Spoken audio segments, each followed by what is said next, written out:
I'm Ken Paulson, the director of the Free Speech Center at Middle Tennessee State University. And our subject today is the role of the cross in American public life. Our guest today is the author of this fine book, Dr. John Weil. Good to be here.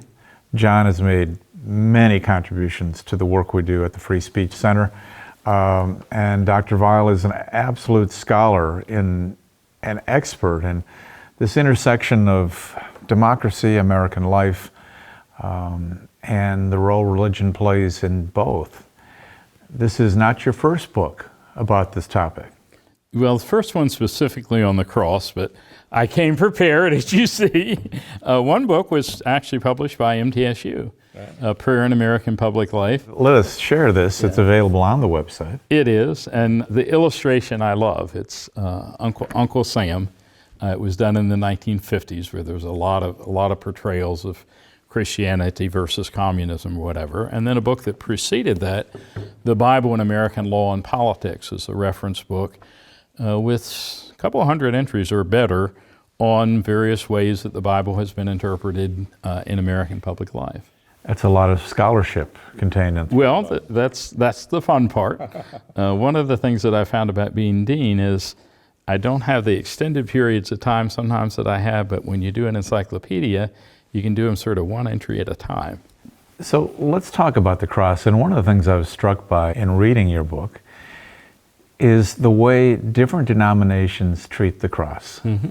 At one end, you have the crucifix and the cross at the absolute center of faith. Yes. And down another road, there are Protestant churches who view the cross as somewhat incompatible, a source of some concern, that it might involve idolatry or wherever those concerns might be. But I suppose it's the nature of free expression and freedom of faith that a single simple symbol, known and revered by many, could also be viewed suspiciously by others. And we have similar controversies when you think about it over the flag. You know, just recently the controversy over Alito or Alito's wife having an upside-down flag. That's long been a sign of distress. It's been appropriated in part by the protesters in Washington, D.C., but they're certainly not the only ones. So symbols can be ambiguous. You sort of pointed to a central, among Christians, Catholics are much more sympathetic to or comfortable with portrayals of Christ hanging on the cross, the crucifix, whereas Protestants, you know, and they both have a point. They're emphasizing, you know, the death and sacrifice of Christ, and Protestants say, well, he's risen from the dead. Well, Catholics obviously believe he's risen from the dead too, but they tend to have the simple cross.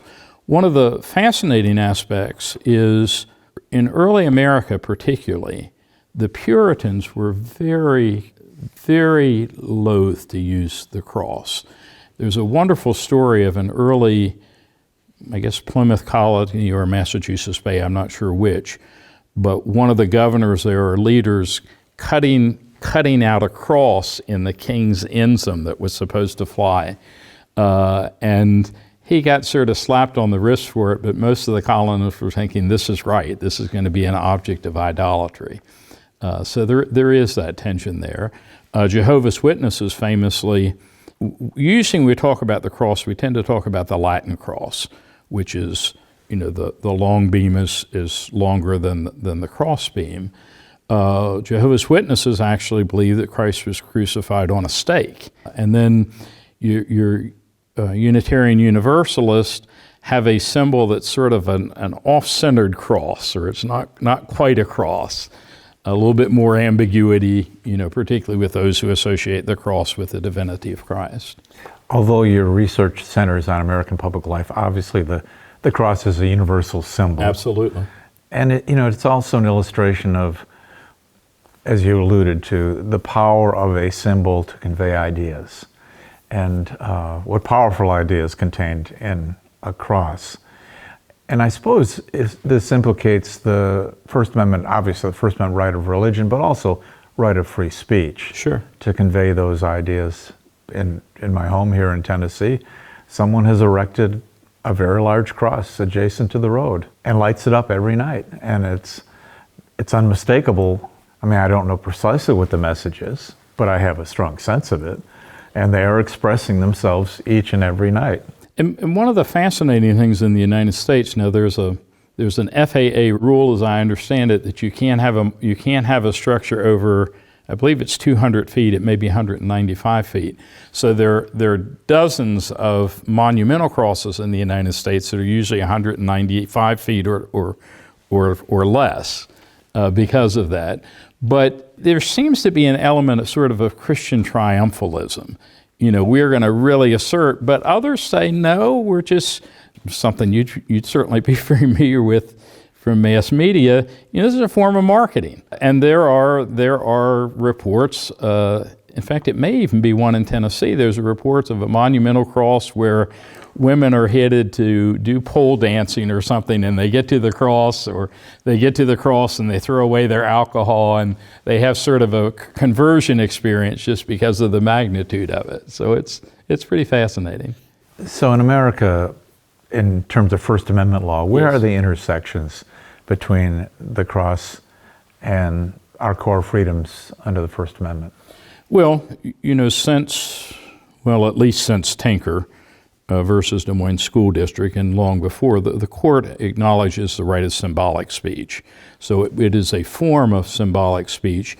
The biggest controversies have occurred over crosses that appear on public lands. Is it an unconstitutional form of endorsement of religion, or is it simply a memorial, for example, as in Bladensburg, Maryland, the 75-foot cross, or however large it was, it was originally constructed as a memorial to World War I dead. And apparently they included people who were Jews and probably non-Christians as well. The court let that one slip, but there have been other cases where it's been a little bit more problematic. How in your face is it as opposed, and as we talked earlier, symbols have multiple meanings for different people. And so and to boil it down, it's similar in some regards to "In God We Trust" on our money. Right, sort of symbolic deism or whatever. Yeah. That, of course, courts today say "In God We Trust" is okay to put on the wall of a school because it's not religious, it is historic. Right. And the same reasoning applies to the crosses that survive the test. That they essentially had a secular purpose at one point. Well, and part of the problem is you have to be careful not only what did the symbol originally stand for, but what does it stand for if you take it down. And in some cases, that is interpreted, if you go to interpreting the Establishment Clause as establishing neutrality, it seems unneutral. You're taking down this religious symbol, but you're leaving others up. Right. And context is often meaningful. Probably few graveyards, public or otherwise, that don't have crosses in them. They may also have Stars of David. They may have Muslim symbols and other symbols as well. The cross has also been used symbolically, sometimes as a threat. We know that the Ku Klux Klan in particular, a burning cross, was very clearly a threat, and there have been cases where people have set crosses on fire in the homes of minority families. Right. And courts in those cases, in those specific cases, will say that is a genuine threat and is not protected by the First Amendment. But otherwise, if it's not that specific, that targeted, can you set a cross? Can you set your cross afire? I don't advise it. It's not something I would advocate doing, but there is a case, Virginia versus Black, and it's one where Justice Thomas authored a very prominent dissent in which, I believe Justice O'Connor wrote the decision, and she said she actually traced the history of burning crosses, I believe, back to Scotland, where according to her, it did not necessarily have an intimidating meaning. And so if one is, as one is having a gathering of all white Klansmen, I suppose, in the middle of nowhere that isn't particularly threatening, probably they can burn a cross there. Again, it's not something that I would advocate. One of the parts of my book that I'm proudest of actually is a dedication. I don't know if you looked at that. I but did. I quote Dietrich Bonhoeffer, who was a German dissenter during World War II, and Martin Luther King, both as saying the cross is not, as we often think of it, something that you wear. It's an object of ornamentation. Maybe showing faith, but maybe not. Maybe just because you think it's pretty. It's not something that we wear, but it's something that we're called to bear. And sometimes even to die for. That part's a little scarier to me, but I put it in there because I think that it is true. You do raise another question. A young Catholic girl attending a public school chooses to wear a cross around her neck. Mm-hmm. Can the dress code prohibit that? I don't think so, but I don't know. You may know of a case that I can't think of a case that says you can't. I think they cannot limit that. I think what they can do is say no jewelry. I think you could do that, and I think you might even be able to, if you go to content neutral, if you were to say that we're not going to have any, say, T-shirts that have a religious or political message as a way of promoting peace, and you apply it equally to someone who would wear, a cross or crucifix or whatever other symbol you might think of, Star of David, then probably you could prevent that. I'm skeptical. I would think that, and this, of course, is the nature of First Amendment law and constitutional law, where we have 45 words in the First Amendment, and from those 45 words, we're supposed to glean all these subtleties. Absolutely. But you would think that the expression of one's religion in a quiet, non-disruptive way is just going to be absolutely protected. Well, it might be. I'm posing that more as a hypothetical, and I'm trying to think if there is a case that's specific to it. There probably is. It doesn't come to mind at the moment, but it could come along any day. Yeah, absolutely. That's the beauty of the field in which we work. Yes, and especially this time of year.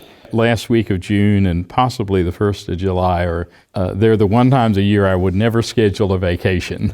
I've got to be there to get the court cases as they come in. This, of course, is a reference to the Supreme Court wrapping up its work, and for some reason, the big cases always wait until the very end, as though they're afraid to release them to the public. And of course, the cross business, debates over the expression of Christianity in public schools occurs every December. Absolutely. And actually, Good Friday is there's a case in here out of Hawaii where the state picks Good Friday as one of its official holidays. And the court upholds it, but for a very secular reason that people like to go shopping on Good Friday, which sort of undermines maybe the whole thought of the cross. It's interesting is when courts side with the sort of argument that this is in fact secular, it's almost invariably they're saying, well, in God we trust is not a religious reference, which is... It's preposterous. Well, it was introduced, particularly in the flag, under God was introduced as a way of sort of combating, showing the difference between the United democracies and atheistic communism. Right. The Red Scare had quite an impact on yes, it did. American life and jurisprudence. As you look at the history of the Christian cross in American public life, have you found examples where the dynamics absolutely called for something to be suppressed or limited, but the power of the cross was just so potent that it's hard to make the argument that should be suppressed or limited in any way? Well, again, I think particularly in situations in graveyards and in war memorials, there's a case out of California where there had been a long time a cross on a top of a mountain, and frankly, very few people saw it. Somebody came along, had an objection to it, and one of the proposals that I've seen that I actually think has a lot going for it is that sometimes maybe we've lessened standing a little more than we should have. Maybe I get offended all the time at things that I see, right? Right. Maybe the bumper sticker on the car next to me, and I don't necessarily go think about having a lawsuit about it. And sometimes I think maybe we just need to calm down, whatever. Not just for the cross. I mean, I'd say it for other symbols as well. Well, and the variation on this theme is when you're dealing with Civil War figures yes. who are controversial, And people say you should take those down because they represent racism. That's a dramatically different thing than a cross issue, because what they're really saying is you spent taxpayer money to build this, spend some more taxpayer money to remove it to reflect our current values. There's no religious right to have Robert E. Lee in the town square, and That's true. It's the other symbols, the religious symbols, that are so hard, because we're talking about a faith embraced by, in this case, most Americans are Christians. Right. And it's a much harder thing to say that needs to be removed, and it won't undermine anyone's rights when the image is so potent and powerful and impactful. Yes. It is interesting, the challenge we have, and courts have all the time. It's not, remember the Miracle on 34th Street? Oh, yes. Where the judge is pressed Santa Claus. pressed to declare this man is not Santa Claus, Yes. because no judge wants to declare that Santa Claus isn't real, right? And or worse yet, in that film, has to go to an asylum. Well, no judge wants to declare that In God We Trust or a Christian symbol used by a public entity is somehow unconstitutional. And it's so much easier to say, oh, it's history, it's not religion. Well, and again, one solution in some cases is just to say, just because someone's offended by a symbol doesn't necessarily mean they have standing to challenge it. Well, thank you for writing the book and for our conversation today. Sure. The Christian Cross in American Public Life. I know that you've explained to us that you write these books in encyclopedia form because you don't have a long period of time to sort of craft the big picture. But I find them delightful as a result. You just open it and I'll read one passage and I'm smarter. One of the things that I have always sort of toyed with, earlier in my career, I tended to do more edited volumes. And so I did one, for example, 2 volumes on great American lawyers, 1 on great American judges, and I commissioned all the pieces. And now I've gotten so I like to do the whole thing, because you'll be researching something here, and then you'll see a reference that if I were just being commissioned to do this, I wouldn't bother telling the editor, you better look into this, but now I learn about it. And it sort of builds on itself. Well, Dr. John Weil has a library of intellectual explorations that are at the same time so easily readable, and I recommend his work highly. If you are interested in freedom of religion in America and the First Amendment, we have a website and a First Amendment Encyclopedia that's available free of charge to anyone, and you will find that at freespeech.center. Freespeech.center will take you to a location where anything and everything you need to know about the First Amendment is right there, including the work of Dr. Weil. So thanks for watching, and thank you, Dr. John Weil. It's been a pleasure.